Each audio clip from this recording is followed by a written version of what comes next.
अपने मुख से अपनी बात कहना निषेध कही गई, लेकिन कहत से श्री हरिवंश बल, हरिवंश भरोसे भये निडर और नित गर्जत हरिवंश बल। ए भाई, मनुष्य देह प्राप्त करके जो प्रियाजू की शरण में तुम आ गए हो, वृंदावन का दर्शन मिल रहा है, हरिवंश शरणागत हो, लाडली जू के शरणागत हो, श्यामा श्याम के शरणागत हो, महाभाग्य ही प्राप्तम, ये महाभाग्य से प्राप्त होता है। अद्भुत महिमा में तुम जुड़ चुके हो श्री जी की। कलित मखिल स्वप्न सदस्यम, यहां जो तुम देख रहे हो संसार में घर परिवार, ये स्वप्न के सदस्य है। जिसे तुम महाभाग्य नहीं समझ पा रहे हो वो है श्री जी की शरणागति।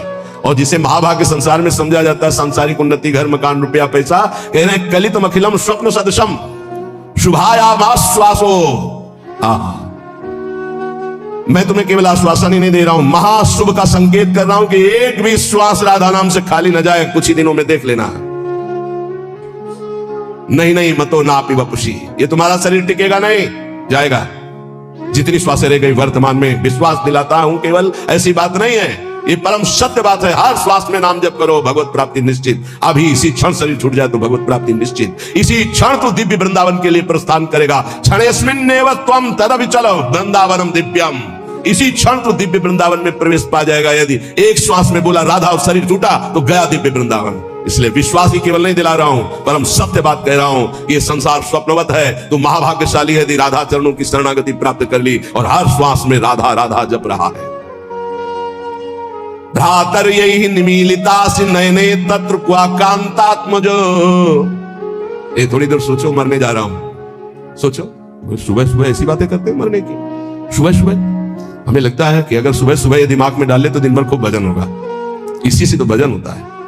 यही तो भजन नहीं होने देता, जीने की आशा, भोगने की आशा, प्रियजनों के बीच में रहने की आशा, यही भजन नहीं होने देता।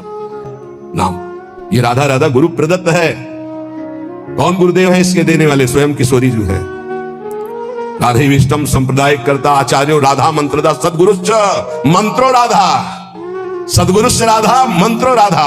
वही है, इत सजनी से लेकर के अभी तक जितने गुरुदेव वही हैं, वही गुरुदेव के रूप में दे रहे हैं। राधा राधा, बात मान लो। अभी देखो कैसा भय लगेगा। अभी देखो तुम्हारा घर छूट जाएगा, बैंक बैलेंस छूट जाएगा, पुत्र पत्नी सब छूट जाएंगे, शरीर छूट जाएगा, अब जाओगे अकेले, घबराहट पैदा हो जाएगी। तैयारी कर लो। कह रहे विश्वास दिलाने के लिए नहीं कह रहा हूं, सत्य कह रहा हूं। तुम दिव्य वृंदावन में आज अभी इसी क्षण में प्रवेश पा जाओगे यदि अभी शरीर छूट जाए। राधा बोल करके गए। भ्रातो स्वप्राप्त सुहृदगणा क्वच गुणा पुत्र प्रतिष्ठा दया। ये तुम्हारे भाईजान, ये तुम्हारे मित्रजन, ये तुम्हारी पढ़ाई लिखाई, ये तुम्हारी प्रभुता, धन, प्रतिष्ठा, ये कोई काम नहीं आने वाली। मरने के बाद कोई काम नहीं आने वाली। ये तुम्हारा कुत्राहम कृतया, अहंकार की मैं अमुक हूं, मैं अमुक हूं, प्रभुत्व, बड़ी महिमा है तुम्हारी संसार में। धन विद्या द्यस्ततः सर्वत, ये धन, ये विद्वान, विद्वता, ये सब किस काम में आएगी? स्वम निर्विद्य संविद्य किम चल चलस्य दैव वृंदावनम। मेरी बात मान जा, आज ही कदम बढ़ा और वृंदावन में आके सत्संग सुन, यहाँ की रज में लौट और राधा राधा राधा फिर चाहे जा रहे, निरंतर नाम जप कर, निश्चित निश्चित भगवत प्राप्ति हो जाएगी। जब तुम भगवत मार्ग में चलोगे तो रुददपि पितृमात्र बंधु पुत्रादिकम अपहायन सम्मनार्हत दुक्ति ही, तुम्हारे माता पिता तुम्हारे विरुद्ध हो जाएंगे। भगवत मार्ग में चलोगे तो कोई बिरला ही होता है जो अनुकूल हो जाए। बहुत कठोर हृदय भगवत मार्ग में चाहिए। ममता से लड़ने के लिए कठोर हृदय चाहिए, समता में स्थित होने के लिए सहृदय चाहिए। दोनों बात होना, ये हमारे प्रभु के सद्गुण है। कुसुम से भी कोमल और वज्र से भी कठोर, अपने शब्द के लिए कठोर। और ये अपनापन जहां प्रभु में समर्पित हुआ तो सहृदय, इसको समेटो अपनेपन को। रुददपि पितृमात्र, रुददपि, यदि वो रो रहे हैं या ऐसी युक्तियां पेश कर रहे हैं, उपासक को चाहिए इस जाल में न फंसे। महाप्रभु चैतन्य देव, बड़े बड़े आद्य गुरु भगवान शंकराचार्य, बड़े बड़े महापुरुषों के जीवन चरित्रों में दे पाया गया कि केवल वही घर में थे, केवल वही। लेकिन प्रभु के विधान को मानकर मंगलमय संन्यास धर्म का अवलंबन लेकर छोड़। संतों को भिक्षा देने का मतलब जानते हो? संचित कर्म, क्रियमाण कर्म, सबका नाश और महाभागवत पदवी प्रदान कर देना। जहां संत जाते हैं, जहां संत जूठन गिरती है, जहां संत वचन होते हैं, वहां माया की दाल नहीं गलती। वहां परमात्मा प्राप्ति के लिए उस जूठन से एक न एक पौधा तैयार होता ही रहता है। जहां संतों का चरणामृत गिरा और संतों की जूठन गिरी, वहां एक नया बीज प्रकट होता है। कौन? सो कुल धन्य उमा सुन जगत पूज्य सुपनीत, श्री रघुवीर परायण जे जन उपज विनीत। नाम प्रसंग कहे तो उपदेश जाया, धर्म धन्य सो देश धन्य सो कुल जेई जन्म भयो, धन्य सो तात धन्य सो माय, संतत सकल सुनो चितलाय, श्री हरिवंश प्रताप। ए जाना है श्री जी मिल गई तो अनंत जन्मों की बिगड़ी बन गई। जिसे भगवत प्राप्ति होनी होती है उसके लक्षण क्या होते हैं? श्री भगवान सिद्ध पुरुष के लक्षण, और भगवत प्राप्ति जिसको होनी होती है उसके वो आदर्श लक्षण होते हैं। भगवान श्री कृष्णचंद्र जी गीता जी में कह रहे हैं कि हे अर्जुन, यदृच्छालाभ संतुष्टो, ये बहुत सुंदर श्लोक है, जीवन में उतारिएगा। यदृच्छालाभ संतुष्टो द्वंद्वातीतो विमत्सरः, समः सिद्धाव सिद्धौ च कृत्वापि न निबध्यते। यदृच्छालाभ संतुष्टः, हे उपासक, ये सिद्ध महापुरुष के लक्षण है और उपासक को ये धारण करना चाहिए जिसे भगवत प्राप्ति करनी है। यदृच्छालाभ संतुष्टः, हम जो साधना कर रहे हैं, चाहे गृहस्थ धर्म से युक्त होकर चाहे विरक्त धर्म से युक्त होकर, यदृच्छालाभ संतुष्टो, अब भगवान की इच्छा से सुख दुखे समय कृत्वा लाभालाभ हो जया जय हो, जय हो या पराजय, लाभ हो या हानि, सुख हो या दुख, संतुष्टाय इनके इनवा, मुझे संतुष्ट रहना, प्रसन्न रहना है सुख और दुख में, लाभ और हानि में, जय और पराजय में। ये हमारी साधना की कसौटी है। साधना में पराजित हो गया और शांत है, यही तो साधुता है। यदृच्छालाभ संतुष्टो, हम फल प्राप्ति का उद्देश्य रख करके अगर साधना करेंगे तो हम विक्षेप को प्राप्त हो जाएंगे। ध्यान देना, हमको समता पर ध्यान देना है, यह है साधना का फल, और इस पर ध्यान प्राय नहीं। समता का क्या मतलब? हार और जीत में समान, लाभ और हानि में समान, सुख और दुख में समान। ये भगवान के वचन है। सुख दुख के समय कृत्वा लाभालाभ हो जया, चित्त विक्षेप में या आनंद में समान, परिस्थिति बिगड़ी हुई या सही समान, कोई साथ दे रहा है या नहीं समान, साधना का फल मिल रहा है या नहीं समान। अरे 20 साल हो गए अभी वही काम करो, लोग समान वृत्ति, विक्षेप नहीं, शांत। यदृच्छालाभ संतुष्टो द्वंद्वातीतो विमत्सरः, बहुत अमृत में हम साधना कर रहे हैं। अनुकूलता मिले या प्रतिकूलता, लाभ मिले या हानि, मान मिले या अपमान, स्तुति मिले या निंदा, विकार है या निर्विकार, पर हमारी स्थिति में फर्क नहीं पड़ेगा, हमारी निष्ठा पे फर्क नहीं पड़ेगा, हमारी श्रद्धा पे फर्क नहीं पड़ेगा। यदृच्छालाभ संतुष्टो, पकड़ो पकड़ो इस बात को, अभी आनंदित रहोगे। हमें मतलब है नहीं अपने हृदय से, क्यों नहीं मतलब है? हमने दे दिया ना प्रभु को। बोले हमारा मन शांत नहीं, तो तुमने दिया क्या? किसने झूठे दानी हो। शरणागति तो यही से होती, तनुवांग मनोभिरमलई सुहम तयुवासिता, शरीर मन वाणी कर्म प्राण सब कुछ प्रभु को समर्पित, मैं सहित। अब हमारा क्या, ये तो हरि का है, प्रियाजू का है। फिर सुन लो, योगी सांगोपांग साधना करता है, साधना में कायरता नहीं है, लेकिन फल में अनुकूलता हो या प्रतिकूलता, लाभ मिले या हानि, मान मिले या अपमान, स्तुति हो या निंदा, जो कुछ भी हो उस समय अंतःकरण में सम रहना, यह साधना की उत्तम अवस्था है। असंतोष पैदा ना होने पावे, ये तो हुई विरक्त साधक या भगवत भक्त की। अगर गृहस्थ में है तो जैसे उत्तम व्यापार करता है, व्यापार में घाटा हो जाए या लाभ हो जाए तो भूले नहीं, घाटा हो जाए तो प्रभु को भूले नहीं, समान भाव। फिर हम प्रयास करेंगे। अंतःकरण बिगड़ना नहीं चाहिए, श्रद्धा नहीं बिगड़नी चाहिए। हर एक परिस्थिति में तुम्हारा अंतःकरण अपनी आराधना में लगा रहना चाहिए, तो उसके हृदय में जो फल होगा उसका नाम होगा समता, जो भगवत प्राप्ति का स्वरूप है। ऐसा नहीं कि लाभ का और हानि का उसे ज्ञान नहीं होता, होता है, पर उसको दुख नहीं होता। किसको? जो भगवत आश्रित भजन करने वाला होता है। लाभ होने पर अभिमान नहीं होगा, हानि होने पर दुख नहीं होगी, जय होने पर फूलेगा नहीं, पराजय होने पर निराश नहीं होगा। परिणाम में सुखी दुखी ना होना यह साधक का लक्षण है, परिणाम में सुखी दुखी होना यह संसारी पुरुष का लक्षण है। साधक का अंतःकरण अनुकूलता प्रतिकूलता के असर से ऊपर होता है। संसारी पुरुष का हृदय अनुकूलता पे हर्षित होता है, प्रतिकूलता पे रोता है, शोकित होता है। तुम संसारी पुरुष नहीं हो, घबराना नहीं, क्योंकि तुम साधक हो, भगवान के शरणागत हो। अंतःकरण में तुम्हारे ऊपर कोई प्रभाव नहीं पड़ना चाहिए अनुकूलता या प्रतिकूलता का। ये कब? जब पापाचरण नहीं होंगे तब। पापाचरण होंगे तो केवल बातें सुनोगे, इसका प्रभाव पड़ेगा। यदृच्छा लाभ संतुष्टा, जैसे प्रभु तुम्हें रख रहे, जोई जोई प्यारो करे सोई मोई भावे। देख लो, प्यारे हराना चाहते तो हम जीतना क्यों चाहें? हम राजी है। प्यारे दुख में रखना चाहते तो हम सुखी क्यों होना चाहें? हमें दुख वो सुख से भी बढ़कर है जो हमारे प्यारे। बने तो रघुबरते बने और बिगड़े तो भरपूर। हम उस बिगड़ने पर भी सुखी हैं क्योंकि प्रभु के विधान से हो रहा, मैंने थोड़ी सोचा है। यदि इच्छा लाभ संतुष्टा, पहला बैठा लो, किसी भी स्थिति में विचलित नहीं होना, किसी भी स्थिति में नहीं, ऐसा नहीं होता। लाभ हो या हानि हो, अनुकूलता हो या प्रतिकूलता हो, मान हो या अपमान हो, निंदा हो या स्थिति हो, समान भाव रख के तब माना जाएगा इष्ट प्रेम या गुरु प्रेम। जोई जोई प्यारो करे सोई मोई भावे। ये कोई सरल भाव नहीं है। प्यारे ने कैंसर दे दिया भावे, वो गाओ जोई जोई प्यारो करे सोई मोई भावे। अनुकूलता में तो सब गाते जोई जोई प्यारो करे सोई, प्रतिकूलता में गाओ जोई जोई प्यारो करे सोई मोई। आगे कह रहे द्वंद्वाती तो विमत्सरः, जो भगवान का भक्त होता है उस पर किसी भी द्वंद्व का प्रभाव नहीं पड़ता, सिद्ध महापुरुष पर। पूज्यपाद श्री उड़िया बाबा जी महाराज प्रभुदत्त ब्रह्मचारी जी ने बहुत बड़ा संत संगोष्ठी रखी थी, जिसमें हरि बाबा और उड़िया बाबा भी पधारे थे। तो उस समय एक सन्यासी महान भारत में यश प्राप्त किए हुए थे, उनके गुरुजन। सिद्ध महापुरुषों की स्वाभाविक यश कीर्ति होती रहती है, तो उससे जो भगवत तत्व के ज्ञान होना और भगवत तत्व का बोध होना, इसमें अंतर होता है। तो भगवत तत्व के ज्ञानी थे वो, पर भगवत तत्व बोध संपन्न महापुरुष तो उड़िया बाबा थे। उन्होंने बस समस्या इतनी थी कि हरि बाबा जब घंटा बजाते थे तो सबसे पहले ओ नाद करवाते। तो इसका विरोध हुआ कि ये केवल अमुक ही बोल सकते हैं, हर वर्ण के नहीं बोल सकते हैं। उड़िया बाबा से कहा गया कि आप वहां बैठे, आप इसका विरोध क्यों नहीं करते?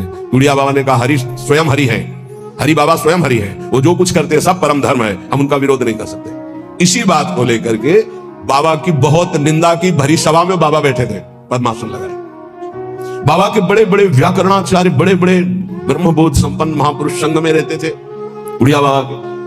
वो खड़े हो गए बड़े ज्ञानी जन और कहा कि बाबा उसकी तरफ देख के, बाबा सबको बैठा ले, और बैठे रहे आधा घंटे। खूब वो माइक मिल गया था तो खूब फराटेदार श्लोक और बार बार उड़िया बाबा का नाम ले लेकर उड़िया बाबा की निंदा। और कोई निंदा के चांस नहीं थे इसी विभाग को। सन्यासी होकर के ऐसा विरोध नहीं करते, ऐसा ऐसा ऐसा।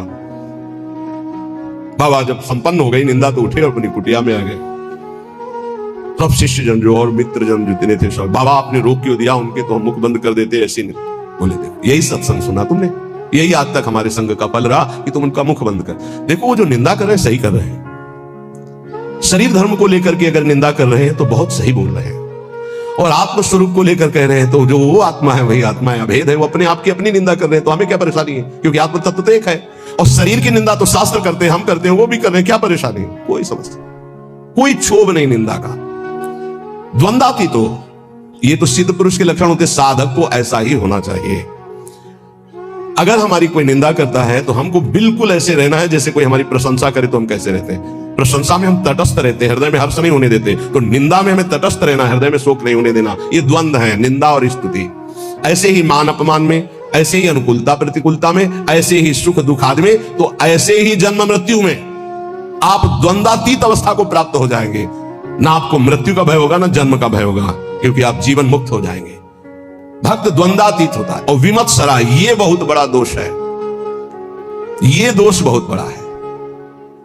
इसे कहते हैं ईर्ष्या। मत्सरति, मेरे से आगे निकला। ईर्ष्या बहुत बहुत बुरी है। ये बहुत बड़ी जगह से होती है, छोटी मोटी हमको तो समझ में नहीं आती कि मेरे अंदर ईर्ष्या है। बड़े बड़े में ईर्ष्या होती है। जब अपने से अधिक किसी की प्रशंसा या सुख देखकर जलन जो होती है उसे कहते हैं मत्सरता, ईर्ष्या। अगर ईर्ष्या का किंचित मात्र भाव है तो चाहे जितना इष्ट कृपा करे, गुरु कृपा करे, वो जलेगा, कुछ उस पर फर्क नहीं पड़ेगा। बहुत विचित्र है ये ईर्ष्या। विमत्सरः, मत्सरता रहित होना चाहिए साधक को। सिद्ध पुरुष में ईर्ष्या नहीं होती। ईर्ष्या इतना दोष सूक्ष्म है। कंचन तजना सहज है, सहज तिया का नेव, मान बड़ाई ईर्ष्या दुर्लभ तजनाए। दुर्लभ है जो कंचन कामनी पर विजय प्राप्त की हुई है, वो भी ईर्ष्या पर। बहुत विचित्र है, बहुत विचित्र। किसी की भी बड़ाई सुनकर उनकी निंदा करना शुरू कर देना, ये ईर्ष्या करवाती है। हाँ हाँ सब ठीक है, ऐसे ऐसे निंदा कर देना, हृदय में उनके प्रति जलन होना। थोड़ी भी ईर्ष्या यदि हृदय में है तो भगवत प्राप्ति या भगवत प्रेम नहीं होने देगी। इसको मिटा दो। जिसके प्रति ईर्ष्या, उसके चरण वंदना करो, उसको हाथ जोड़ो, उसको और प्यार करो, जिससे ईर्ष्या तुम्हारे हृदय में उसके प्रति ना होने पावे। ये अपनी कोशिश से होगा, दूसरे की कृपा से नहीं। आप ये मत समझे इसमें ये ईर्ष्या सबसे बड़ा सूक्ष्म दोष है, और ये बड़े बड़े साधकों और संतों में भी जागृत हो जाए यदि सावधान न रहे तो ये बहुत बड़ा दोष। इसलिए लिखा कंचन तजना सहज है, सहज तिया का ने मान बड़ा ईर्ष्या दुर्लभ तजना है। ईर्ष्या से बहुत बड़ी हानि हो जाती है, बहुत बड़ा अपराध बन जाता है, इसमें निंदा आदि दोष, बहुत गलती हो जाती है, बहुत बड़ी गलती हो जाती है। इष्ट छूट जाएंगे, गुरु छूट जाएंगे, ईर्ष्या नहीं छूटेगी। मतलब बहुत ही ये सूक्ष्म विषय ईर्ष्या। मत्सर मेरे से आगे निकला जा रहा है, ये ईर्ष्या बहुत मत्सर, विमत्सरा भक्त विमत्सर होता है। चाहे जितना आपस में प्रेम हो, ईर्ष्या जागृत हो जाए तो एकता, मित्रता, भाव, श्रद्धा सब नष्ट कर देगी। चाहे जितना प्रेम, ईर्ष्या जागृत हो जाए तो बहुत दूरी बना देती है ईर्ष्या। वैर और भिन्नता ये पैदा करना इसका काम है। भिन्नता, दूरी बना देना और दुश्मनी पैदा कर देना, ये ईर्ष्या का काम है। साधक इस दोष से बचे, बड़ा भयानक दोष है ईर्ष्या। ये बहुत जल्दी हो जाता है, छोटों में तो कम होता है, बड़ों में ज्यादा होता है। छोटों में छोटे स्तर से होता है, एक दो व्यक्ति, ईर्ष्या बड़ों में बहुत जोर की होती है। सुना है हमने, शब्द सुने तो उससे लगा कि ये ईर्ष्या बहुत जोर की होती है। किसी की भी बड़ाई हो फौरन निंदा, हमने सुना है, फौरन निंदा शुरू। हाँ ये तो ठीक है, पर लगा के उड़ गए, निंदा शुरू कर दी। ईर्ष्या बहुत विचित्र है, अपने में गुणाभिमान और दूसरे में दोष दर्शन, ये ईर्ष्या करा देती है और सारी तपस्या भजन सब खो देता है। ईर्ष्यालु कुछ नहीं रह जाता है ईर्ष्यालु के हृदय में। इसलिए भगवान कह रहे हैं विमत्सरा, सिद्ध पुरुष में तो होती नहीं है और साधक में इसे मिटानी होती। स्वयं से मिटेगी, ये बात ध्यान रखना। लाख उपाय करके देख लिया, नहीं गई, स्वयं से मिट रहे। स्वयं जब तक नहीं मिटाना चाहोगे, ईर्ष्या नहीं मिटेगी। ईर्ष्या जिधर झुक जाए उधर द्वेष पैदा कर दे, लड़ाई झगड़ा पैदा कर दे और नाश शुरू कर देती है ईर्ष्या। बहुत बहुत विचित्र, बहुत गुरु की बढ़ोतरी देखकर शिष्य को ईर्ष्या हो सकती है। ईर्ष्या शिष्य को सूली पे चढ़वा दिया, जहर खवा दिया, मारने का संयोग बना दिया। बहुत से ऐसे उदाहरण पाए गए। ईर्ष्या, भला सदगुरु परब्रह्म है, उनकी महिमा को देखकर ईर्ष्या कैसे हो सकती हो जाती है। जब अपने में गुणाभिमान होता है तब ईर्ष्या हो जाती है। यहां तक शिष्य की महिमा को देखकर गुरु के हृदय में ईर्ष्या पैदा हो गई। ऐसा नहीं, जबकि शिष्य तो अपना पुत्र, अगर उसकी महिमा बढ़ती है तो गर्व का विषय होता है कि हमारा ही तो बेटा है, हमारा ही तो वैभव है ये। ऐसा नहीं, जहर खिलाने की चेष्टा की गई शिष्य को। चरित्र में, रामानुजाचार्य जी के चरित्र में पढ़ के देख लीजिए, ईर्ष्या बड़े स्तर में प्रकट हो जाती है। अगर ब्रह्म बोध नहीं, भगवत प्रेम की प्राप्ति नहीं, तो ये प्रकट हो जाएगा, ईर्ष्या प्रकट हो जाएगी। सदगुरुदेव भगवान के वचन, किसी भी क्रिया की प्रतिक्रिया ईर्ष्या से हो सकती है। किसी भी क्रिया की प्रतिक्रिया, ये गुरुजनों के प्रति भी हो सकती है, शिष्य के प्रति भी हो सकती है, मित्र के प्रति भी हो सकती है, बहन बहन में हो सकती है, भाई भाई में हो सकता है, पिता पुत्र में, कहीं भी ईर्ष्या हो सकती है। और ये सर्वनाश के सिवा इसका कोई परिणाम नहीं होता। केवल नाश और पतन के सिवा इसका कोई परिणाम नहीं होता। ये शब्द याद कर, ईर्ष्या का केवल, किसी और का नहीं, अपना। ईर्ष्या केवल नाश और पतन के सिवा और कुछ नहीं देती है। इसलिए सुखपूर्वक संसार बंधन से मुक्त होने के लिए इस ईर्ष्या का अवश्य त्याग करें। श्री भगवान आगे करें, समा सिद्धाव सिद्धौ च। साधक दोनों बात में समान भाव रखे, सिद्धावस्था और असिद्धि में। साधना सफल होती नहीं दिखाई दे रही तो भी हमारी सफल, राधा नाम व्यर्थ जाएगा क्या?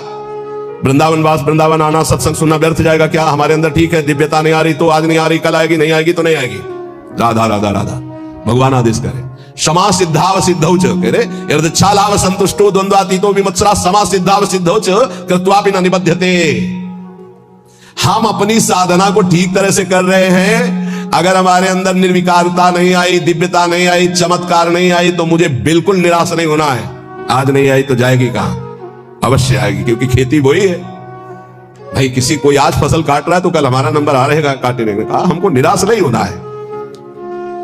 सिद्धि असिद्धि में सम रहने का मतलब है राग द्वेष हर्ष शोक आदि विकार ना होना। सिद्ध असिद्धयो सबो भूत्वा। ऐसा लग रहा है कि मुझे साधना का बड़ा लाभ मिल रहा है तो फूलो मत। ऐसा लग रहा है इतने दिन हो गए करते हुए कोई लाभ तो नहीं मिल रहा, तो चूक मत करना, लाभ निश्चित मिलेगा, समय का इंतजार करो। सिद्धि असिद्धि में सम रहो, अर्थात तुम्हारी साधना में कोई फर्क नहीं पड़ना चाहिए। क्यों? क्योंकि मैं प्रभु के लिए कर रहा हूं, प्रभु मेरे लिए जो विधान कर रहे हैं बहुत मंगल में कर रहे हैं। मैं नीच अधम इस योग्य नहीं हूं कि अभी स्थिति आवे इसलिए वैसे रख रहे। जैसे रखो, जोई जोई प्यारो करे सोई मोई भावे, सिद्ध पुरुष। तो साधक को ये लक्षण धारण करना है। कृत्वापि न निबध्यते, ऐसा योगी कभी बंधता नहीं है। जो यदच्छालाभ संतुष्टो द्वंद्वातीतो विमत्सरः, जो द्वंद्वों से अतीत है, ईर्ष्या रहित है, जैसे प्रभु रख रहे वैसे राजी है। और जो सिद्ध्या सिद्धियों समो भूत्वा, सिद्धि सिद्धि में सम है, उसको त्रिभुवन में कोई बांध नहीं सकता, वो जीवन मुक्त महापुरुष है। इसलिए भगवान इस श्लोक में सिद्धों के लक्षण बता रहे, साधकों को ये धारण करना। कई प्रश्न आते हैं कि 6 महीने से नाम जप कर रहा हूं, कुछ 6 महीने से नाम जप कर रहा हूं, कोई लाभ तो नहीं मिल रहा है। जन्म जन्म मुनि जतन कराई, कितने जन्म से तुम्हारा कितना हिसाब किताब जमा है, 6 महीने से किस कोटि का भजन कर रहे हो, कितने पाप नष्ट हो गए तुम्हें क्या पता है। ईमानदारी से आज्ञा का पालन करते हुए चुपचाप भजन करते रहो, तुम्हारा मंगल हो जाएगा। सिद्धि असिद्धि में सम रहो, मान अपमान में सम रहो, लाभ हानि में सम रहो, सुख दुख में सम रहो। किसी से ईर्ष्या मत करो, ये ईर्ष्या सर्वनाश कर देती है। विमत्सरः, ईर्ष्या, जिससे ईर्ष्या हो जाए उसकी चरण वंदना करो, सब बहुत जल्दी ठीक हो जाएगा। लेकिन वो ऐसा नहीं होगा, जिससे ईर्ष्या करेगा वो वक्र दृष्टि से देखेगा। इसे अगर ये ना रहे तो मैं सुखी हो जाऊं, ऐसा ईर्ष्या अनुभव कराती। सामने कमरे वाला अगर ना रहे ना तो बहुत बढ़िया भजन हो। अगर मैं कहीं ऐसी जगह रहूं कि इसका चेहरा ना देखना पड़े, ईर्ष्या ऐसा नहीं, हमारे अंदर कमी, उसको हमें दूर करना है, बाहर वाले से नहीं। हम अगर अपनी ईर्ष्या को सुधार लिए, सिद्धि असिद्धि में सम हो गए, जैसे मुझे प्रभु रख रहे हैं वैसे अभी हमें परमानंद की अनुभूति हो जाएगी। देखो भगवान की आज्ञा अनुसार चलोगे तो जीवन का परम लाभ प्राप्त हो जाएगा। बढ़िया हो, सरल निकल चलो, कोई विश्वास खाली ना जाए, राधा राधा राधा, और सब कुछ सहना सीख जाओ, बस इसी से परमात्मा प्राप्ति होती है। तुम जैसे हो वैसे भगवत साक्षात्कार कर सकते हो। हमारी बात ध्यान रखना, काम है, क्रोध है, लोभ है, चिंता मत करो, ये नारकी गति प्रदान करने वाले शत्रु हैं। पर हम जिनके शरणागत हैं उनके प्रभाव से, जैसे जंगहा लोहा पारस के प्रभाव से सोना बन जाता है, तो पारस भी तो जड़ है। जड़ पारस अपना स्वभाव नहीं छोड़ती, तो चैतन्य घन परमात्मा और हमारी स्वामिनी किशोरी जो, वो अपना स्वभाव कैसे छोड़ देंगी। उनका स्वभाव ही है, जो उनकी शरण में आ गया उसे निर्मल कर देना, प्रेम प्रदान कर देना। पर अपना कोई एक स्वप्न में भी नहीं होना चाहिए। सपने हो और न देखे तो कोई ऐसा सहयोगी नहीं है जो मुझे प्रियालाल में लीन करने का सहयोग करे। प्रियालाल से दूरी बनाने वाला मित्र तो मिल जाएगा। बड़ी विचित्र चाल माया की है।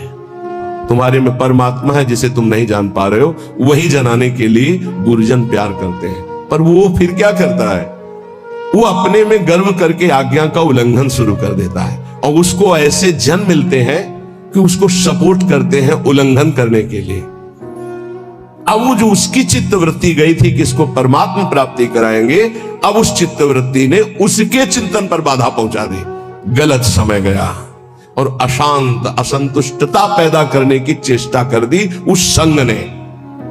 इसलिए साधु को, साधक को, भक्त को सदैव असंगता पर ध्यान देना चाहिए। या तो सुलझा हुआ व्यक्तित्व साधुता का, उसका संग, तद्व्रतेषु, जो भगवत प्राप्ति करना ही चाहता है ऐसे का संग। अन्यथा सर्वात्मना न विसृजित बहिरिंद्रियाणि एकश्चरन्, कभी सपन में भी ये न सोच ले कि मेरा परमार्थ का कोई सहयोगी हो जाएगा।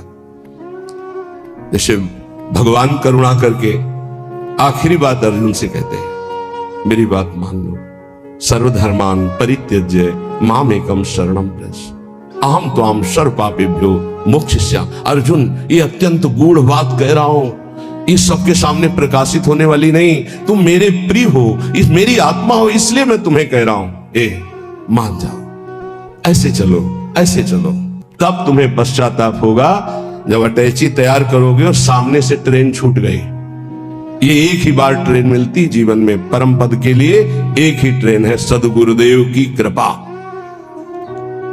जब तुम याद करोगे और तैयारी करोगे तब गाड़ी तुम्हारे सामने से छूट चुकी होगी, फिर केवल पछतावा ही पछतावा रह जाएगा। एक हवा आती है जैसे अभी चली है, मान लो हमारी बात मान लो, हम खोल के कह रहे हैं, खुला कह रहे हैं, ये हवा आई है तुम्हारे कल्याण के लिए। ये केवल हवा है, अनुग्रह की वायु है, अनुग्रह की वायु, केवल कृपा वायु। जो इस वायु में पड़ जाएगा वो निकल जाएगा, और ये ज्यादा दिन के लिए अनुग्रह वायु नहीं होती। जैसे पछियाव चला, उसका अलग प्रभाव, पश्चिम की वायु चली, उत्तर की वायु चली, दक्षिण की, हर वायु का अपना प्रभाव है। ये अनुग्रह वायु है, ज्यादा दिन नहीं रहती अनुग्रह वायु, ये ध्यान रखना। जहां विशेष अनुग्रह वर्षा होती है वहां ज्यादा दिन नहीं होता।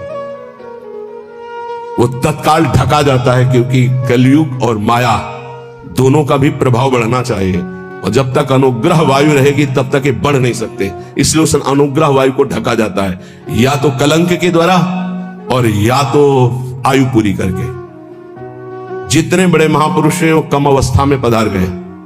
आद्य गुरु भगवान शंकराचार्य जी, बड़े बड़े महापुरुषों को देखो।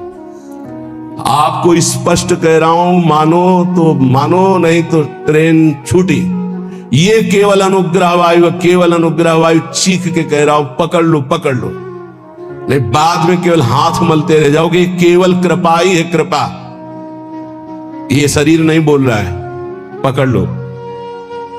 ये केवल कृपा है जो तुम्हें भगवत प्राप्ति कराने के लिए रोज हम एक संकेत दे रहे हैं, अगर पकड़ पा रहे हो। कल कहा था सबकी वर्दी तैयार है, केवल आपको अपने तन का ये जो कपड़ा है इससे प्यार हटा दो जितनी जल्दी। पोशाक बनी बनाई तैयार है, भाव दे कि तुम्हें तत्काल मिल जाएगी गुरु प्रसाद से। नाम लिख चुका है, पोशाक नप चुकी, बन चुकी है, बस इंतजार तुम्हारे इस शरीर रूपी वस्त्र के राग का त्याग करने का है, और उसकी तैयारी हो रही है। उसकी तैयारी तुम केवल सहयोग कर दो। लेकिन नहीं, ये मलिन मन, ये मलिन इंद्रियां बस इसी शरीर को मैं मानकर भोगों में सुख के लिए, वो इसी से प्यार, इसीलिए बहुत दूर नगरी नजर आ रही नहीं, बहुत नजदीक दिखाई दे रही है। बहुत कम समय के लिए अवसर मिला है, जिसे तुम वर्षों मान रहे हो, ऐसे चले गए, ऐसे चले गए। इसलिए बहुत सावधान होकर जो सत्संग सुन रहे हो, कर लो भगवत प्राप्ति। तैयार केवल तुम्हें होना है भगवत प्राप्ति, तो इष्ट और गुरु कराएंगे। केवल तैयारी तुम्हारी है।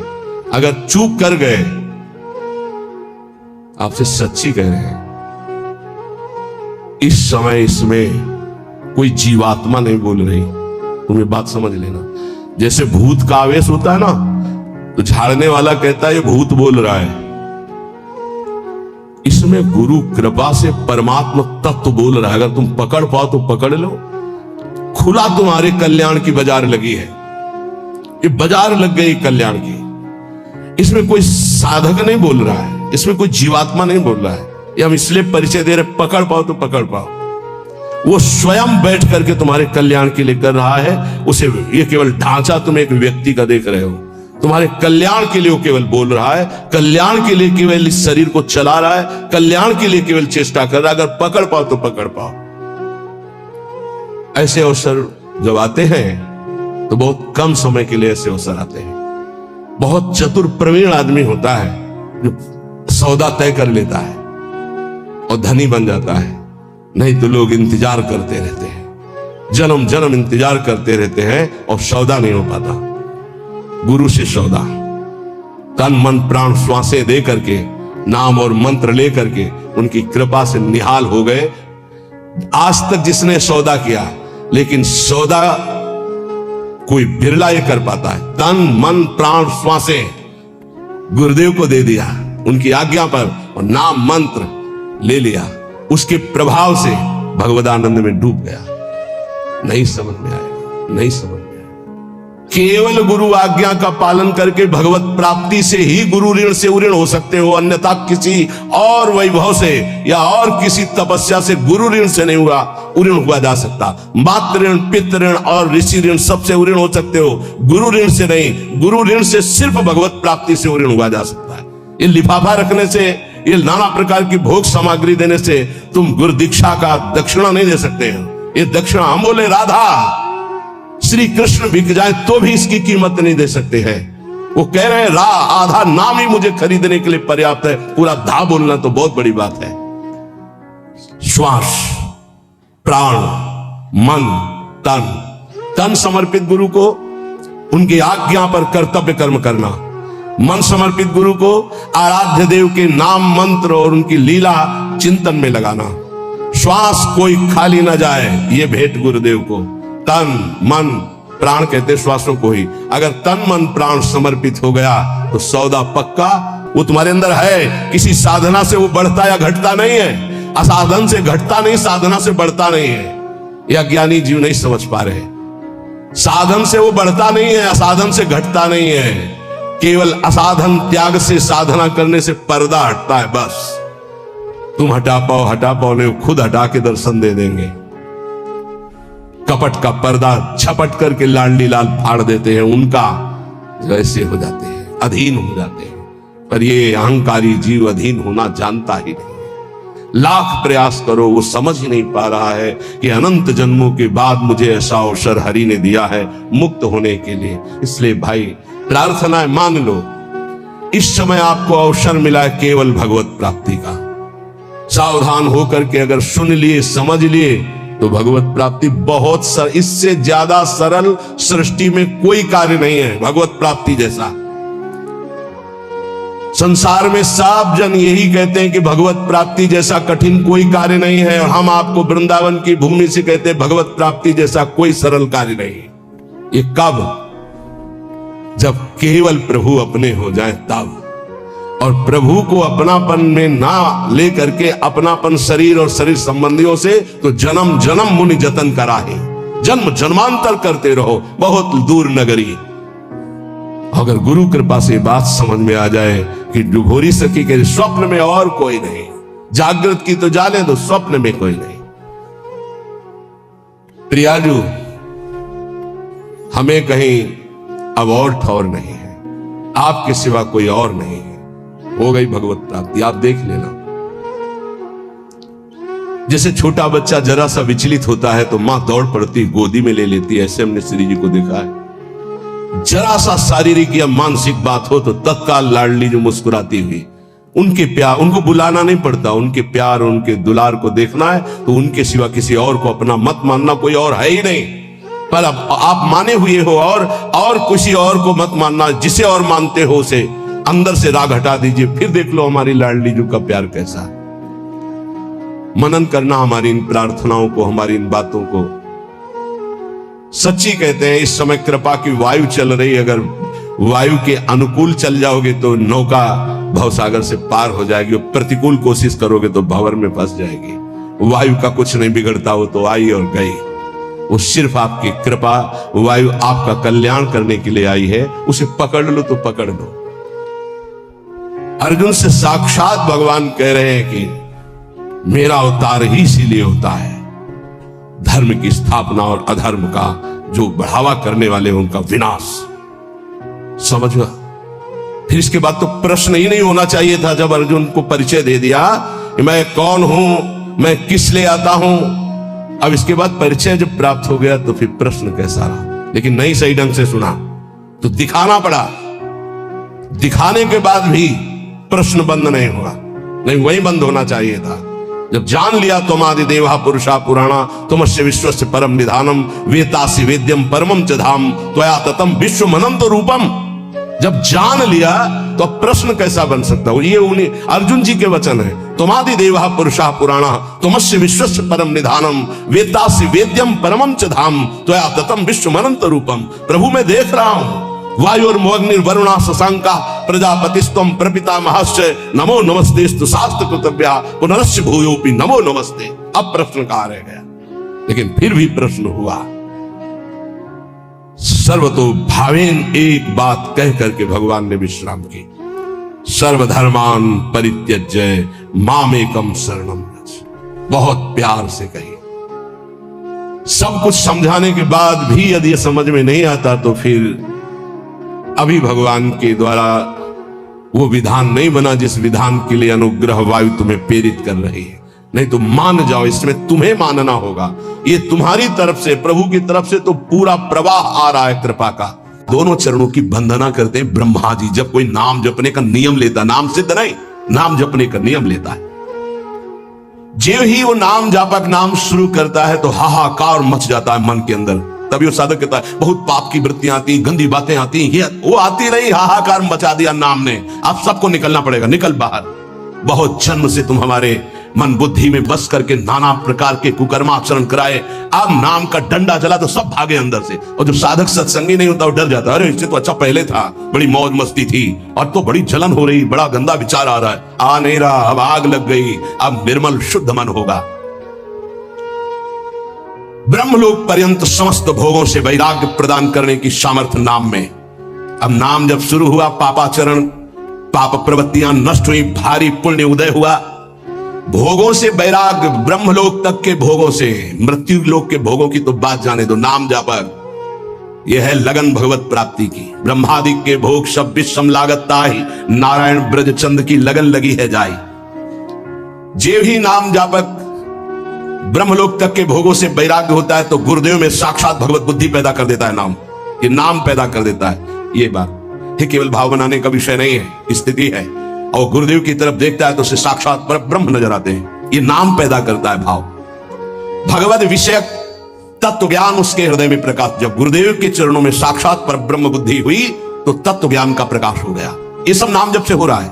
तत्व ज्ञान का प्रकाश होते ही जन्म मरण की भ्रांति हेतु जो अविद्या थी वो जलकर भस्म हो गई और जीवन मुक्त महापुरुष हो गया।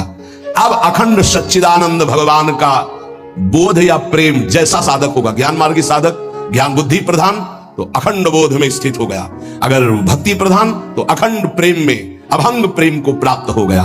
ये नाम अपना कार्य इतना बड़ा करता है, ये नाम कार्य करता है। तत्व ज्ञान और भगवत प्रेम, गुरु में साक्षात परब्रह्म बुद्धि और ब्रह्मा भी नमस्कार करें ऐसा महान उसका पद, और ब्रह्मलोक तक के भोगों से वैराग्य, ये सब नाम जापक के हृदय में प्रकाशित हो जाता है। अहं संघर दखिलम सकदुदयादेव सकल लोकस्य तरणिरितिमिर राशिम जयति जगन मंगलम हरिर्नाम। आकृष्टि कृत चेतसाम सुमहता मुच्चाटनम चांगहसा मां चांडाल ममूक लोक सुलभो वस्यश्च मोक्षश्रियः न दीक्षाम न च दक्षिणाम न च पुरश्चर्याम मनागीक्षते मंत्रोयम रसानास्प्रगेव फलति श्री कृष्ण नामात्मकः। जब नाम जप शुरू करता है तो उपासक जैसे सूर्य भगवान उदय होते हैं, धीरे धीरे अंधकार नष्ट होता चला जाता है, अंतर की कोठरी भी प्रकाशित हो जाती है। ऐसे ही नाम संपूर्ण हृदय में ऐसा प्रकाश ज्ञान का करता है कि अज्ञान अंधकार नष्ट हो जाता है। जिस प्रकार सूर्य उदय होने मात्र से संपूर्ण संसार का अंधकार नष्ट हो जाता है, वैसे ही नाम उच्चारण मात्र से संपूर्ण जीव मात्र के संपूर्ण पाप और अज्ञान का नाश हो जाता है। पकड़िए, भटकने की, संशय करने की जरूरत नहीं। अतएव जगन मंगल प्रद श्री हरिनाम की जय हो। ये नाम ऐसी विचित्र शक्तिशाली सुलभ जिह्वा के स्पर्श मात्र से भगवत प्राप्ति, जिह्वा के स्पर्श मात्र से राधा राधा कृष्ण कृष्ण भगवत प्राप्ति। आत्मा राम बना देगा, आप्त काम बना देगा, पूर्ण काम बना देगा, चित्त को शुद्ध कर देगा, श्री कृष्ण को आकर्षित करके हृदय में प्रकाशित कर देगा। कुछ आपको नहीं करना, बस नाम जप करना।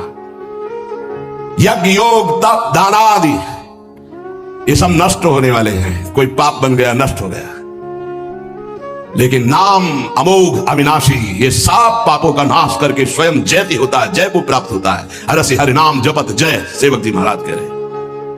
नाम जापक को जिते विनायक शुभ शुभ विघ्न करे नहीं, कोई विघ्न करे नहीं, कोई डरे कलिकाल कष्ट भय हरे सकल संताप। हरसि हरि नाम जपत जय, कलयुग के सारे दोष नष्ट हो जाते हैं। कोई भी देवी देवता ग्रह नक्षत्र से विघ्न नहीं पहुंचा सकता जिसकी जिह्वा पर नाम चल रहा है।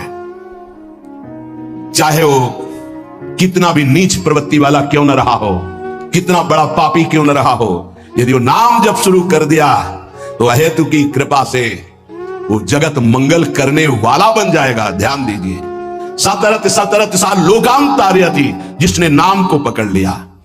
वे पंते दुरितानि मोह महिमा सम्मोहमालंबते शातंकम नखरंजनिम कलयति श्री चित्रगुप्त कृति।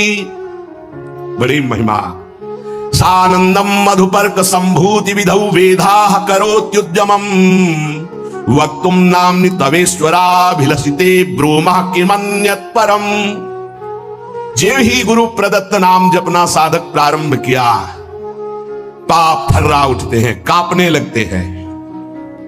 पुत्र पौत्र कलत्र भृत्य आदि की आसक्ति ममता मोह भस्म हो जाते हैं। एक एक शब्द अमृत है, पकड़ लो, कुछ और समझने की जरूरत नहीं। जे भी साधक गुरु प्रदत्त नाम जप में रुचि प्रकट किया, पाप थर्रा उठे। पुत्र पौत्र कलत्र भृत्य आदि की मोह ममता आसक्ति भस्म कर देता है नाम। प्राणी मात्र के पाप पुण्य का लेख करने वाले यमराज के प्रधानमंत्री प्रधान न्यायाधीश चित्रगुप्त जी कंपायमान होकर के तुरंत लेखनी उठाते हैं और यमपुरी के रजिस्टर से तुरंत उसका पत्ता साफ कर दे। नहीं भाई नहीं, इसने नाम जपना शुरू किया। बड़ी सातंकम भयभीत होकर नखरंजनिम लेखनी कलयती श्री चित्रगुप्ता कृति। कौन है? यमराज के यमपुरी के प्रधान न्यायाधीश, और यही बैठे रहते हैं, फटाफट लिखते रहते हैं। जो आप सोचा, जो आप किया, हर कर्म, एक सेकंड का भी चूक नहीं होगी। किसी गवाही की जरूरत नहीं। बोले जे भी नाम गुरुदेव प्रदत्त आप जपना प्रारंभ किए, पाप भयभीत होकर भस्म हुए, पारिवारिक शारीरिक मोह ममता आसक्ति नाम भस्म किए और चित्रगुप्त कंपायमान हुए। सातंकम नाम के भय से भयभीत होकर लेखनी उठाई और रजिस्टर से नाम काट दिया कि अगर हमारे रजिस्टर में लिखा रहा तो हरि का मैं अपराधी हो जाऊंगा, क्योंकि इसने नाम जपना शुरू कर दिया। ये अभी नाम जापक कोई सिद्ध नहीं हुआ है, अभी नाम जपना प्रारंभ किया है। श्री नाम महात्म के विशिष्ट ज्ञाता भगवान ब्रह्मा जी मधुपर्क लेकर के उसके चरणों में वहां अर्पित करते हैं, ब्रह्मलोक से उसके चरणों की दिशा में। क्यों? ये हमारे ब्रह्मांड को भेद करके हरि का लाडला बन करके धाम जाने वाला है, क्योंकि नाम जपना प्रारंभ कर दिया। शानंदम मधुपर्क संभृति विधौ वेधा करोत्युद्गमम। विधि ब्रह्मा मधुपर्क लेकर के विधान रच करके उसके चरणों में नमस्कार करते हैं। नाम जापक अब हमारे ब्रह्मांड को भेद करके हरिधाम को प्राप्त होगा। अतएव इस नाम की महिमा सुनने के बाद यदि नाम में प्रीति नहीं हो तो पक्का दुर्भाग्य बहुत जोर का है। सदा सर्वत्रास्ते ननु विमलमाद्यम तव पदम तथाप्येकं स्तोकं नहि भवतरो पत्रमभिनत क्षणं जिह्वाग्रस्थं तव तु भगवन्नाम निखिलम समूलं संसारं कृसति कतरत सेव्य मनयो। यद्यपि नाम बहुत पवित्र महामहिम है, निष्कल है, निष्कारण है, ब्रह्म स्वरूप है, तथापि महामहिम करुणामय है, इसलिए घोर पापी की भी जिह्वा नाम को ले सकती है। पर वही नामी सर्वत्र विराजमान है, किसी के भी दुख नहीं मिटा रहा। ध्यान देने का विषय, सर्वदा सर्वत्रास्ते ननु विमल माध्यम तव पदम। यही परम पद स्वरूप भगवान सबके हृदय में विराजमान, लेकिन सकल जीव जगदीन दुखारी। सबके हृदय अछत अभिकारी, गोस्वामी जी लिख रहे हैं, लेकिन सकल जीव जगदीन दुखारी। क्यों ऐसा? बोले तहां बेदस कारण राखा भजन प्रभाव संत श्रुति भाखा। भगवान के होने पर दुर्गति नहीं रुकी, लेकिन सदगुरु के हो जाने पर जो नाम दे दिया आप, सदगति नहीं रुक सकती। प्रभु ये देख लिया कि आपसे भी बढ़कर महिमाशाली और करुणामय आपका नाम है, पर यह है तो आपके हेतु की ही कृपा की हमारी जिह्वा पर आपका नाम आया, आप हमें गुरुदेव रूप से मिले। अब ये नाम संपूर्ण संसार को जो अविद्या सजाती है, इस अविद्या को जड़ मूल से नष्ट कर देगा। अतः प्रभु हमने निर्णय किया है, महर्षियों ने निर्णय किया है कि आपसे बढ़कर के आपकी महिमा, आपका गुण, आपका प्रेम समुद्र जो स्वरूप है उससे भी बढ़कर के नाम है, क्योंकि आपके होते हुए दुर्गति नहीं रुकी, लेकिन जब नाम हमारी जिह्वा पे आ गया तो सब बात बन गई। आपन्नः संस्कृतिं घोराम यन्नाम विविशो गृणन् ततः सद्यो विमुच्येत यदि विभेति स्वयं भयम।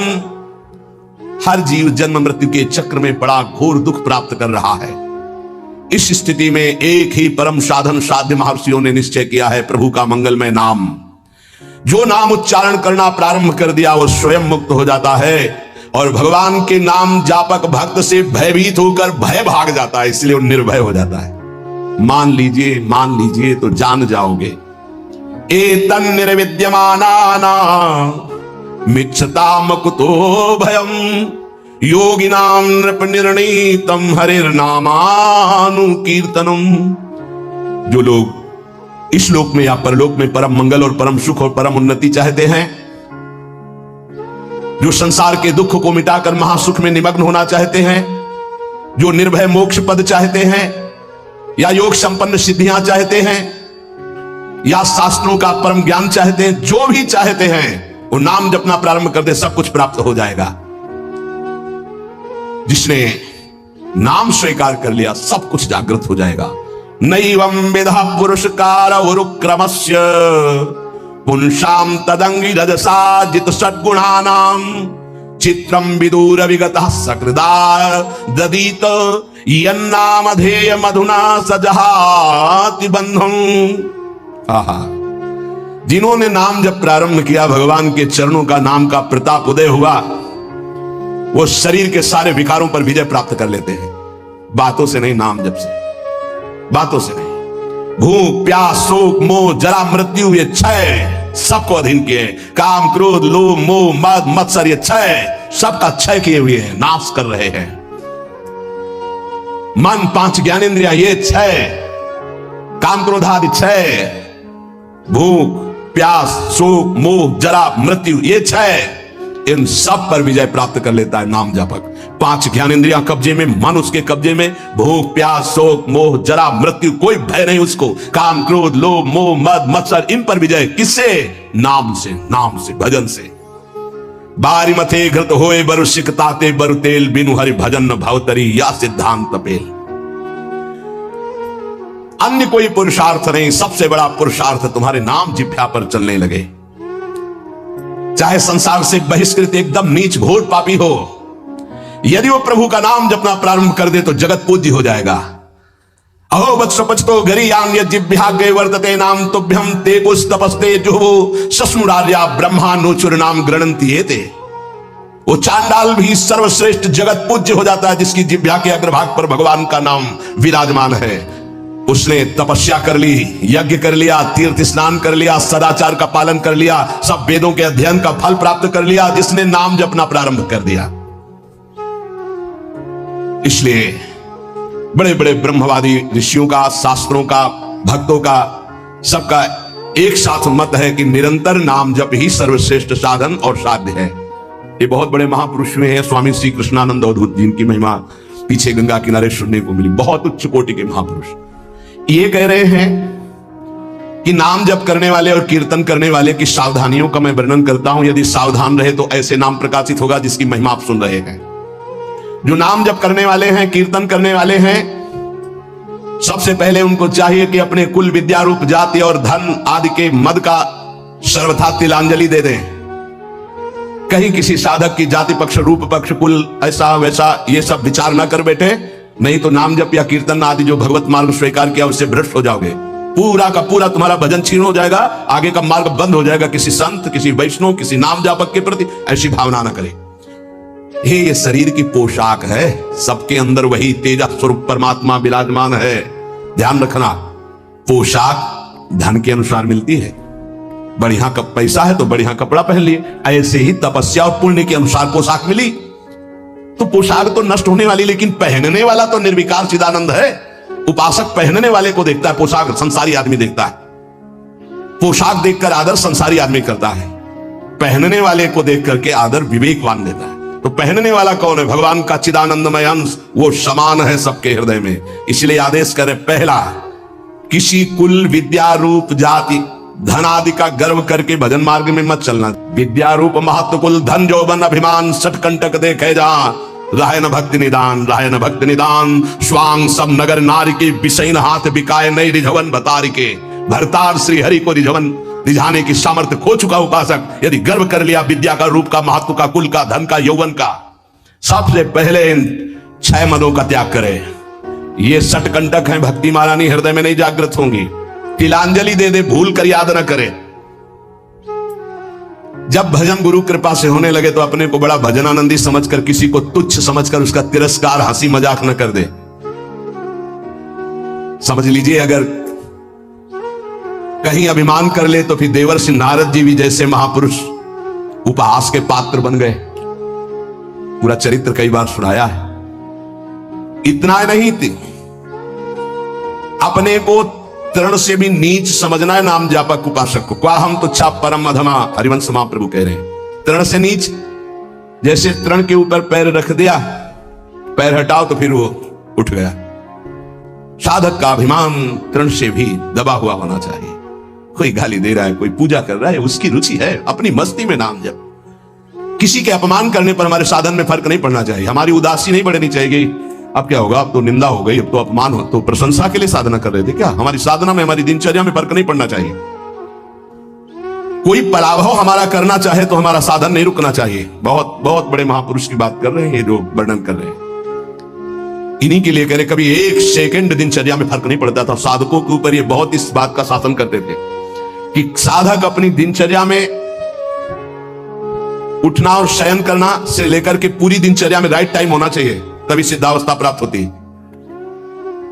ये नहीं होना चाहिए कि अब जब मन आया तब सो गए, जब मन आया तब जग गए, जब मन आया तो आ गए, जब मन आया नहीं। ऐसा दिनचर्या नहीं होती साधु की, भगवत प्राप्ति वाले की।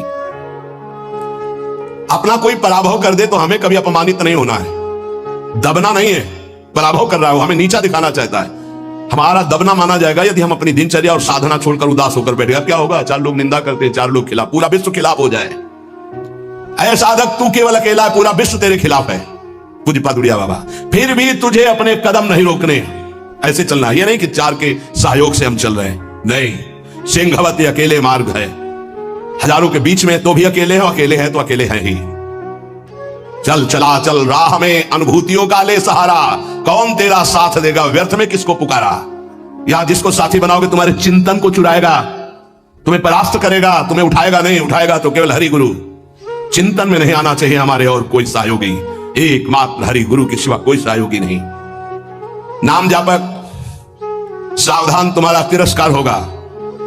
तुम्हें उस तिरस्कार से पराभूत नहीं होना, उदास नहीं होना, निराश नहीं होना। तुम्हें उत्साह संपन्न होकर नाम गाने सदा रुचि, तुम्हारा उत्साह बढ़ना चाहिए। सह गया, बड़ी कृपा हुई। जैसे कोई किसी ने गाली दिया, उपहास किया, तो आप निकल गए तो आपके हृदय में शीतलता आएगी। सह गया, क्रॉस हो गए, एक परीक्षा में पास हुए। राधा राधा राधा, बड़ी कृपा श्री जी की। उसने बहुत अपमान किया, तिरस्कार किया और हमको क्रोधित करने की चेष्टा की, लेकिन हृदय में क्रोध नहीं आया, बचा लिया श्री जी ने। नाम की बड़ी कृपा, बड़ा आनंद आएगा, देख लेना। उस समय उपासक को आराध्य देव की विशेष कृपा समझनी चाहिए, जब तिरस्कार, अपमान, निंदा और झुकना पड़े। झुक गए तो उठ जाओगे, और उठ गए तो टूट जाओगे। ये मार्ग है, समझना। संसारी आदमी क्या देखा, झुका दिया ना, हाँ भैया हम झुक गए। जे ही तुम झुके तो इतने ऊंचे उठा दिए जाओगे कि वो देख नहीं पाएगा, वो ऐसे भी नहीं देख पाएगा, इतने ऊंचे उठ जाओगे। ये मार्ग का रहस्य समझना। इस मार्ग में है कि झुक नहीं सकता तो टूटना पड़ेगा। ये माया रौंद देगी तुम्हें, तृणादपि सुनीचेन, झुकना पड़ेगा। झुको, झुकने से ही तुम निकल जाओगे और ऐसी ऊंचाई पर चढ़ जाओगे कि कोई तुम्हें झुका नहीं सकेगा। वो समय आएगा। अत्यंत दीन भाव से प्रत्येक प्रभु के विधान में प्रसन्न होते हुए नाम जप करो। नाम जापक को बहुत सहनशील होना पड़ेगा। अभी तो नाम महिमा सुनी, अब कैसे जपा जाता है उसको सुनो। जैसे वृक्ष जाड़ा, गर्मी, वर्षा सब द्वंद्वों को सहता है। कोई ईंट मारता है तो चाहे एक पत्ता ही दे, वो देगा, वो उसको कष्ट नहीं पहुंचाएगा। छाया, फल, पत्ता, कोई काट दे तो कोयला, लकड़ी देगा ही, वो कष्ट नहीं देगा। इसी प्रकार नाम जापक कोई विरोध करे, कोई तिरस्कार करे, कोई उपहास करे, कोई उपेक्षा करे, कोई अपमान करे, सहन करे, इतना ही नहीं, वो मृदु भाषण और नमस्कार पूर्वक उसकी वंदना करे। यह है नाम जापक की सामर्थ्य। वो उपहास कर रहा है, राधा राधा, वो कटु भाषण कर रहा है, वो मीठा बोल करके राधा राधा। वो अप्रसन्न करना चाहता है, वो प्रसन्न मुद्रा में। वो मर्म भेदी वचन बोल रहा है, वो क्षुब्ध ना होकर प्रसन्न होकर बोल रहा है। यही गोस्वामी जी कहते हैं, बूंद अघात सहाई गिरी कैसे, खल के बचन संत सहे जैसे। जैसे महान पर्वत पर बूंदे गिर रही, क्या फर्क पड़ता है? ऐसे ही अपमान, निंदा, नाना प्रकार के तिरस्कार, क्या फर्क पड़ता है उस संत हृदय में? बूंद आघात सहाई गिरी कैसे, खल के बचन संत सहे जैसे। अत्यंत विनम्र, सहनशील, मान की किंचन मात्र भी इच्छा और परवाह नहीं, सबको सम्मान देते हुए निरंतर प्रभु का प्रसाद उपासक को प्राप्त होता है, जो नाम जप, नाम कीर्तन करता है। नाम जापक में आचार शुद्धि, शरीर शुद्धि और भाव शुद्धि तीनों अत्यंत आवश्यक है। भाव संशुद्धि पहला। नाम जापक पहला लक्ष्य बनाए कि नाम का फल केवल नाम निरंतर जपना है। भगवान भी आके सामने खड़े हो जाए तो नाम जप बंद नहीं होगा। यह हमें सामर्थ्य चाहिए, ये भाव संशुद्धि। अगर हम जिनका नाम जप रहे हैं वो आ जाएं और कह दें कि नाम जपना छोड़ दो, मैं आ गया, तो हम नाम जपना नहीं छोड़ेंगे, आप चले जाइए। आप जाएंगे कहां? पतंगो यथा तो मनोभ्रम में माणा, डोरी हाथ में है, पतंग प्रियालाल है, नाम है डोरी, राधा राधा राधा, जाओगे कहां? हमारे समीप रहोगे।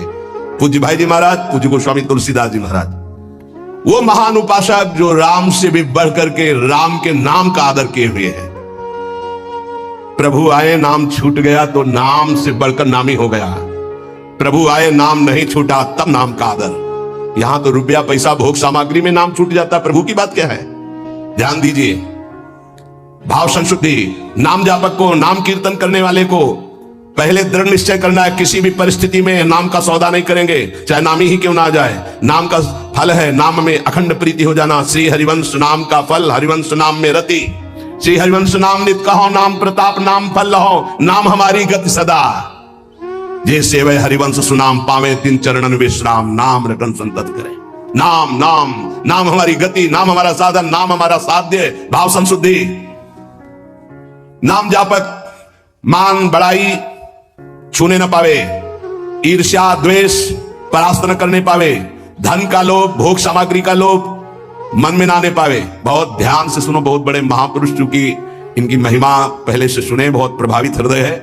ये बहुत एकांत प्रिय महापुरुष थे। इन्हें सबसे ज्यादा इनकी प्रसिद्धि थी दिनचर्या। ये अपनी दिनचर्या को श्री भगवान मानने वाले और महान पुरुष, महान बैरागी, प्रतिग्रह शून्य और वस्तु स्थिति के बोध प्राप्त किए हुए अवधूत महापुरुष श्री कृष्णानंद स्वामी जी महाराज। मान बड़ाई नाम जापक को छूने न पावे, ईर्ष्या द्वेष छूने न पावे, लोभ भोगों का संग्रह प्रतिग्रह छूने न पावे। ये मलिन भाव सदैव दूर रहे।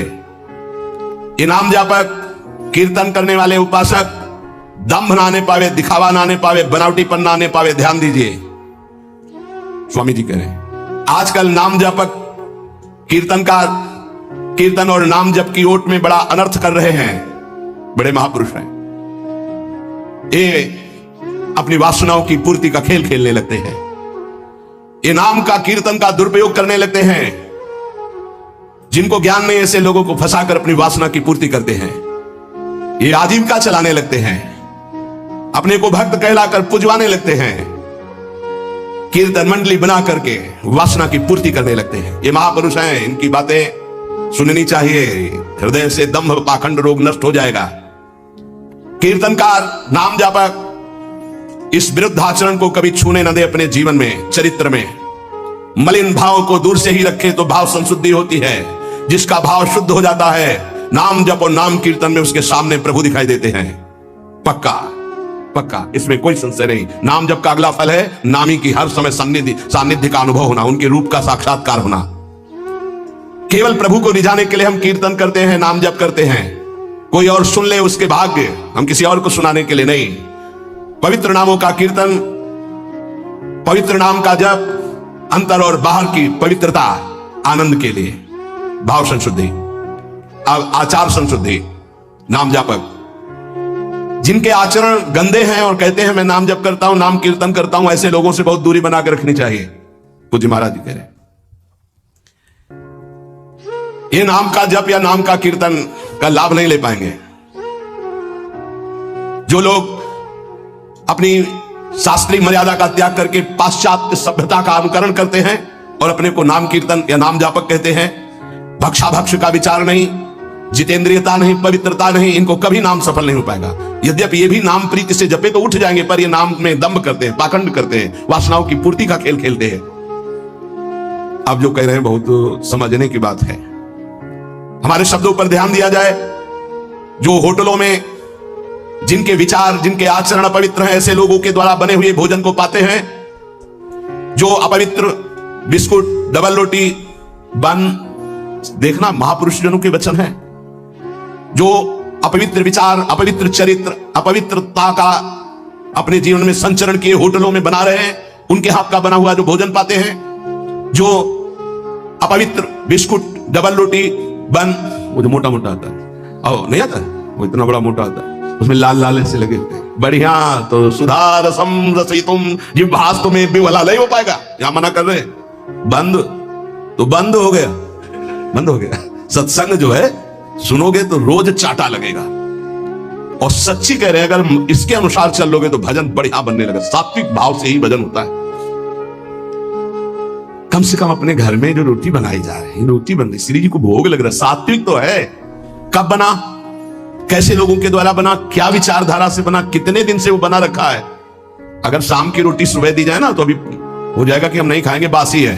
और 10 दिन महीना भर का बना वो बंद क्या कहते हैं, नहीं 10-15 दिन की तो होती होंगी, 5-6 दिन 10 दिन की वो डबल रोटी होती। अब हमें तो ज्यादा कुछ पता नहीं, लेकिन होती होंगी क्योंकि दुकानों में बिकती है। अब ऐसा तो नहीं कि ताजी फैक्ट्री से निकल के तुम्हारे सामने आ गई थाल में, ऐसा तो नहीं। उनमें तुम बासी नहीं देखते हो, उनमें तारीख भले देखते होगे कि एक्सपायर हो गई कि नहीं है। अगर शाम की एक्सपायर हो गई तो भी चल जाएगी, क्योंकि कल की तक देखो हम मना कर रहे हैं। अगर मान लो तो मान लो, नहीं सुबह नाश्ता बिस्कुटे से करने का मन होगा, हम मना कर रहे हैं। अपने घर की एक रोटी बना लो, हल्का सा नमक लगा के फिर पालो तो कैसा रहेगा। उसके साथ आप नाश्ता कर लो, एक रोटी बना लो। ये डबल रोटी की क्या जरूरत है, फिर डबल बुद्धि हो जाएगी। डबल रोटी में बुद्धि डबल हो जाएगी। बन नाम जप में मन नहीं लगेगा। हाँ, माला हाथ में बार बार ऐसे करोगे, चर्बी बढ़ जाएगी। भजन के लिए भाई मना कर रहे हैं स्वामी जी। होटलों का भोजन, बिस्कुट, डबल रोटी, बन, प्याज लहसुन से बना हुआ भोजन, फिर आगे तो बहुत ही निषिद्ध है जो अंडा मांस मदिरा आदि का सेवन करते हैं। ये जो लोग ऐसा भोजन करते हैं व्यर्थ में अपने को भजनानंदी और प्रभु प्रेमी बताते हैं। प्रभु प्रेमी कहकर अपने स्वधर्म का अपमान मत करो, अपने धर्म का तिरस्कार मत करो। ऐसा भोजन पाने वाला कभी भजनानंदी नहीं हो सकता। ये महापुरुषों के वचन है। कैसे चित्त शुद्ध हो सकता है? नियमानुकूल जिसने स्नान नहीं किया है, जिसके वस्त्र पवित्र नहीं, उसके हाथ का बनाया हुआ भोजन पा रहे हो होटल में, तुम्हारा चित्त शुद्ध हो जाएगा। सात्विक आहार का सेवन करने वाला ही, सात्विक वृत्ति वाला ही आगे भजन में बढ़ता है। जो राजसिक तामसिक भाव वाले पुरुषों के द्वारा बना बनाया भोजन स्पर्श कर लिया जाए तो उसमें रजोगुण तमोगुण आ जाता है। फिर जिनको पवित्रता का ज्ञान नहीं, होटल में खड़े हैं, वो नहाए हैं कि नहीं नहाए, वस्त्र कैसे हैं, उनका विचार कैसा है, वो शौचालय जाके कितनी पवित्रता करते हैं, और दाल रोटी बना करके वो दे रहे हो। आप उसी कुर्सी में वही मांसाहारी पा गया है, वही तुम पा रहे हो, वही मांस बनाया, वही तुम्हारा भोजन बना है, दाल रोटी फ्राई। अब उसके बाद जो तुम्हारे दिमाग की फ्राई होगी उसको कौन बचाएगा? रजोगुण तमोगुण जो तुम्हारे अंदर छाएगा। इसलिए भजन की सिद्धि कहां जागृत हो रही? दम्भ जरूर जागृत हो जाएगा, नाटक जरूर कर लोगे, लेकिन वास्तविक स्थिति थोड़ी आएगी। भगवत भजन के लिए तामसिक मलिन अपवित्र पदार्थ का सेवन दूर से ही त्याग दे। कई बार हमने प्रार्थना की कि प्याज लहसुन में कोई दोष नहीं, जहां आलू प्रकट होती है वहीं वो प्रकट होता है, उससे तमोगुण की वृत्ति बढ़ती, इसलिए हमारे संतों ने रोक दिया। वो कोई हिंसा नहीं है, किसी जीव की तो हिंसा नहीं है। जैसे हमारे लिए आलू है, शकरकंद है, मूली है, इनके लिए खाने का आदेश है। कहीं कहीं गाजर निषेध, कहीं कहीं गाजर लेते भी हैं। अब ये जो प्याज लहसुन है केवल तमोगुण के कारण निषेध। तमोगुण आ जाने पर निद्रा आलस्य प्रमादोत्तम वो भजन में नहीं लग पाए, तो भजन विरोधी वृत्ति का हम त्याग करते, इसलिए हम उस तमोगुण भोजन का त्याग करते। उपासक को भोजन पर विशेष सावधानी। एक काहे को ये सब 20-30 मिनट का खेल है, भूख लगी और ये 2 अंगुल की जबान में केवल वो मिनट भर वो जो घुमाया, बस उसी का स्वाद है। गले के नीचे गया और फिर तुरंत उगल दे, तो देखने लायक नहीं। बढ़िया जूस पियो, अंगूर अनार और मुसम्मी और सेव का, 2-4 घंटे में बदबूदार लवसंका बना के फेंक दिया। ये मशीन ऐसी गंदी है, केवल भजन बन जाए इसलिए। ये जो चाट चटोरापन है ना, कैसे भजन होगा भाई बताओ? स्वाद तो तुम ले रहे हो गोलगप्पा का, पानीपुरी कहते हैं क्या उसमें? वो जब हाथ से घोर रहा था तो सैनिटाइजर लगा थोड़ी धोया था कि उसको पवित्र किया? क्या क्या कैसे वो पदार्थ बने, कैसे वो सामग्री बनी? तुम नाम जापक हो, भगवत प्राप्ति करना चाहते हो, दुकानों की बनी बनाई चीजें तुम खाकर भजन करना चाहते हो। चाहे कोई कितना परिपक्व अवस्था को प्राप्त हो, अशुद्ध भोजन होने पर भजन खींचना पड़ता है, और शुद्ध भजन होने पर भजन ईश्वरित से होता है।